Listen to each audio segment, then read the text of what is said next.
You're listening to As Read by Me, the podcast where writers read and readers listen.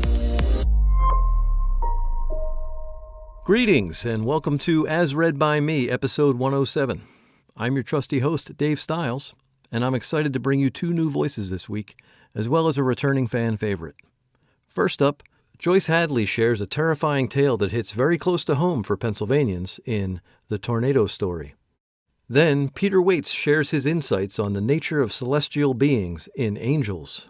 And finally, Melinda Gordan recounts the tale of meeting a dark-eyed stranger in her short story, Dancing with Grownups. And here we go.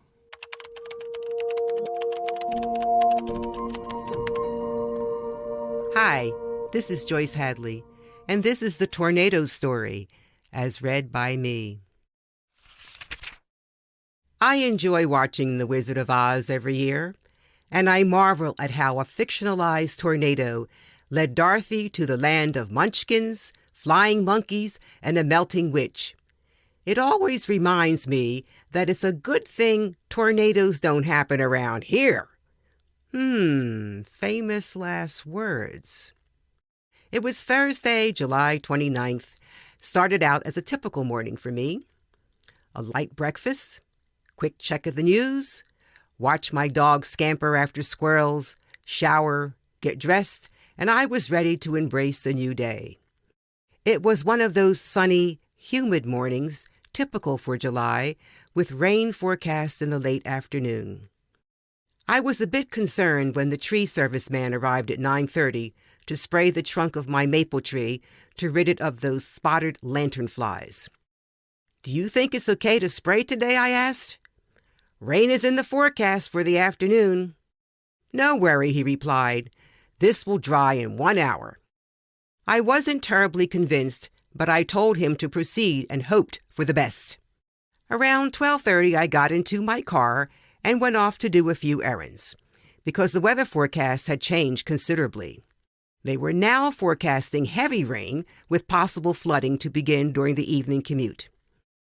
As the afternoon progressed, clouds moved in swiftly. By 5:30, the rain began with no end in sight, and torrential flooding was being reported in many areas.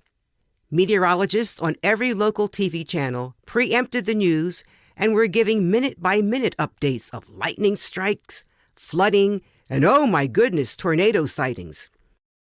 By 6:15, I was getting constant pings from my cell phone and my home alarm system, advising everyone to be prepared to take cover as tornado cells were coming to Bucks County.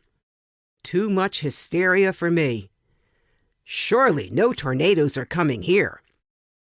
But things became more ominous as the weather reports showed tornado cells coming closer to my area. Might this be a good time to quote Dorothy's famous line, "There's no place like home. There's no place like home." At 7:05, a clap of thunder struck that sounded like a sonic boom over my house. I froze. I thought the house was going to collapse. And then immediately, there was a powerful gush of wind.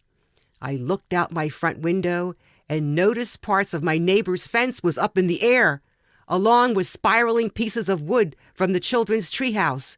Uh-oh, closet time. I ran into my hall closet and hunkered down. I tried to get my dog into the closet with me, but all of the noise and excitement was too much for him. I prayed over and over in the closet, beseeching the Lord's protection. I covered my head as I continued to hear bang, bang, bang. Whatever was flying through the air was colliding into my house on the outside. And then it was over. Dead silence. I ran to the door, looked outside to see a scene that resembled a movie set. All the neighbors were walking up and down the street in disbelief. Big trees had come down, some crashing onto cars, some completely covering the entrances to their homes. Sheds were uplifted and tossed 50 feet away. Downed electric wires were everywhere. Some houses had portions of their roofs ripped off. Downed trees blocked roads, making it difficult to get in or out of the community. Sadly, one house was crushed by a huge pine tree. Luckily, no one died or was injured. Damage to my home was minimal. The top of my cedar tree snapped and landed on my roof. I found a part of a lawnmower blade in my backyard, along with a 3-by-2-foot cover from a utility transformer. I guess these were the thuds I heard while in the closet. No one had electricity for 3 days, and the buzz of chainsaws from tree service companies continued for the next few weeks. It was later determined that an EF3 tornado had touched down in my lovely Concord Park community. The only silver lining with the tornado was that it brought people together. Neighbors reached out to help one another. People from outside the community came to check on us and brought us food. And the police and firemen were fantastic. The day a tornado hit Trevose, Pennsylvania, will go down in history. And I'm lucky to still be here to tell you this story.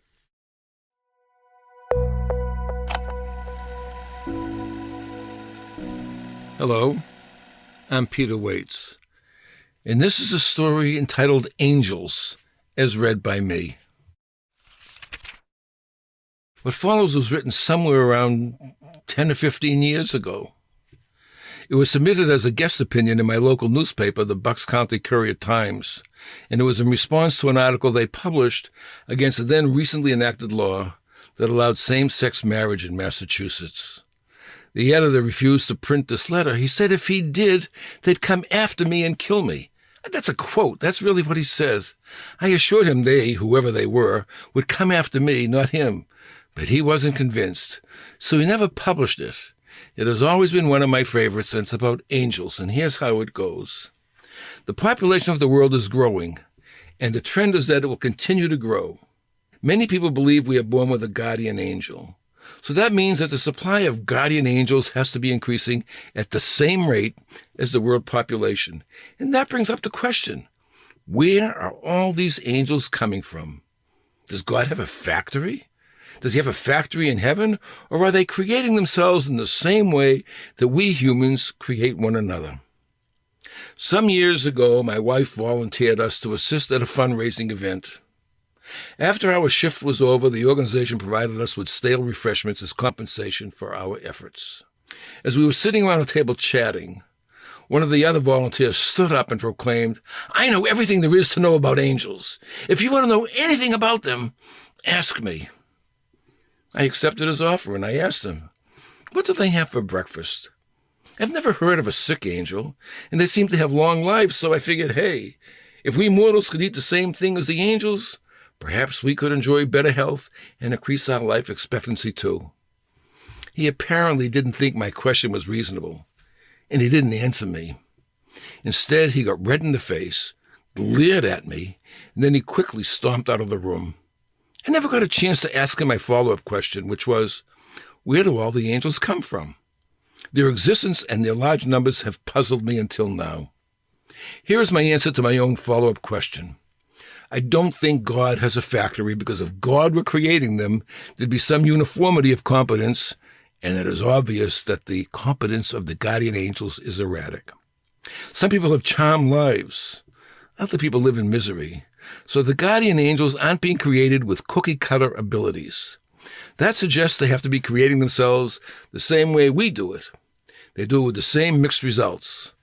In other words, angels engage in sex.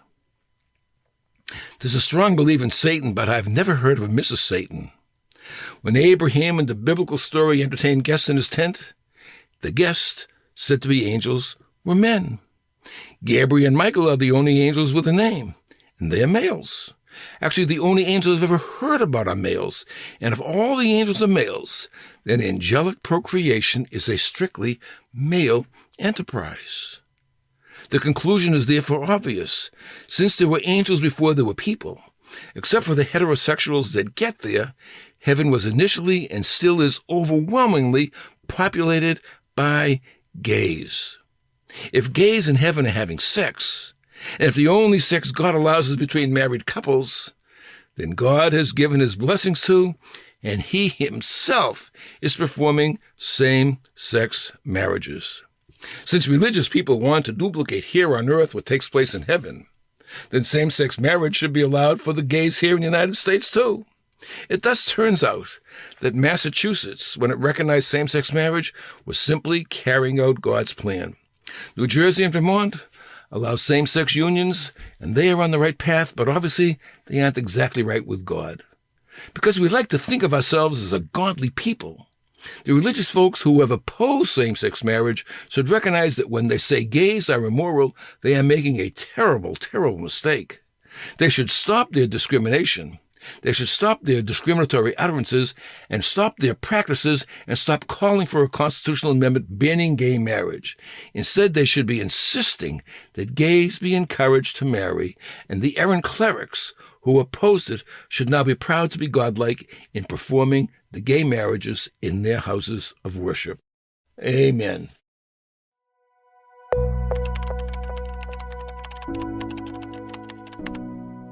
Hi, this is Melinda Gordan, and this is Dancing with Grownups, as read by me.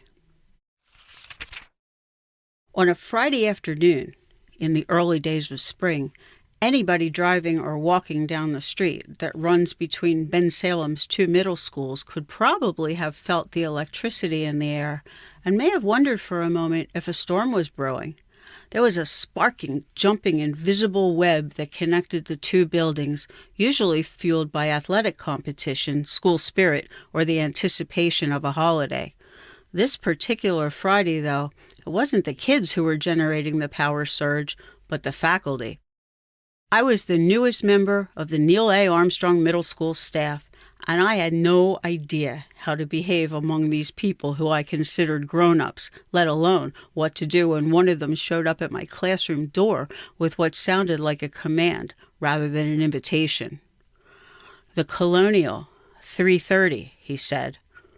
I looked up to see a very handsome face in a brown corduroy jacket with elbow patches and a stylishly wide tie casually posed against the light green tile that ran halfway up the wall. He was looking at me through dark and sparkling eyes and was pointing his index finger at me for effect. For a second, I was hypnotized. My brain did a quick scan of the situation to make sure he wasn't talking to somebody else. But since I was the only one in the room, I made eye contact, and I think I may have even nodded. "Everyone's going," he said. "Just follow the cars out of the lot."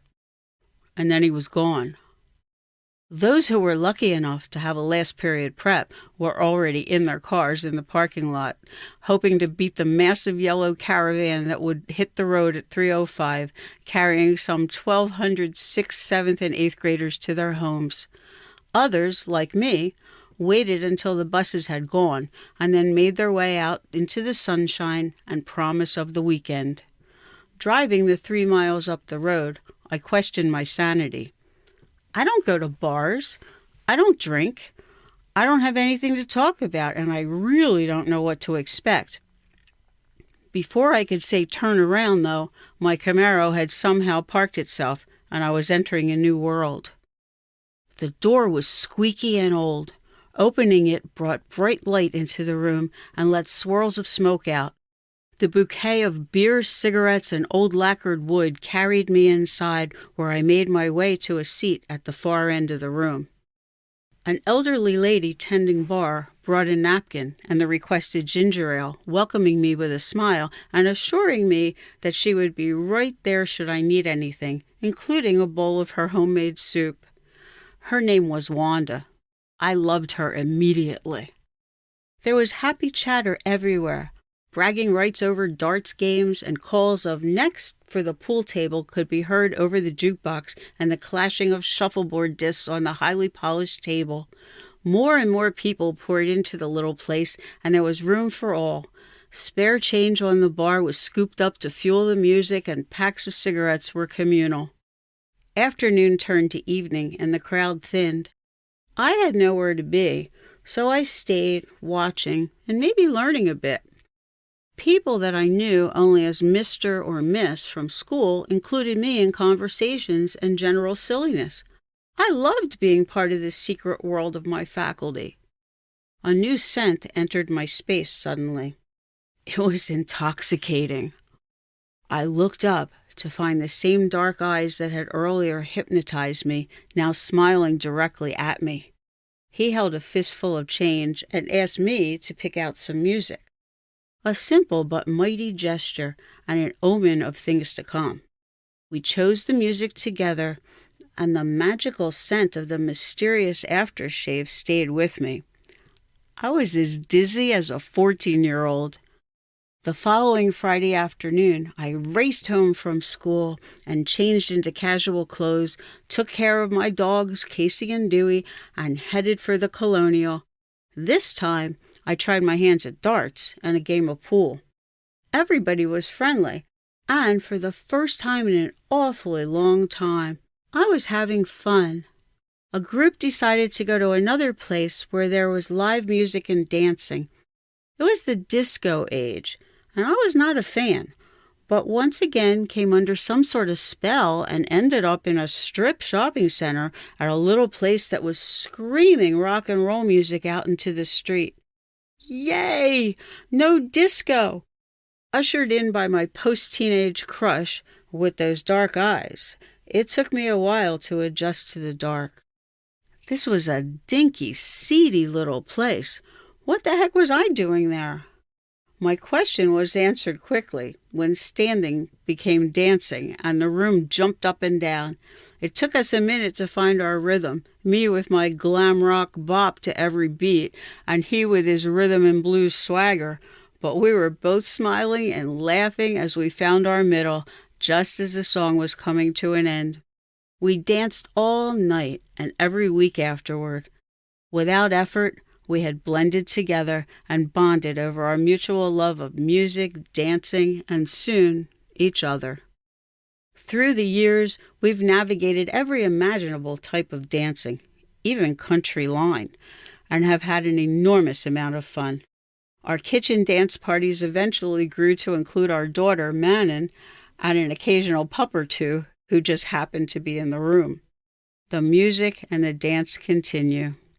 This year, we celebrate 40 years of marriage, and there will be dancing, I am sure.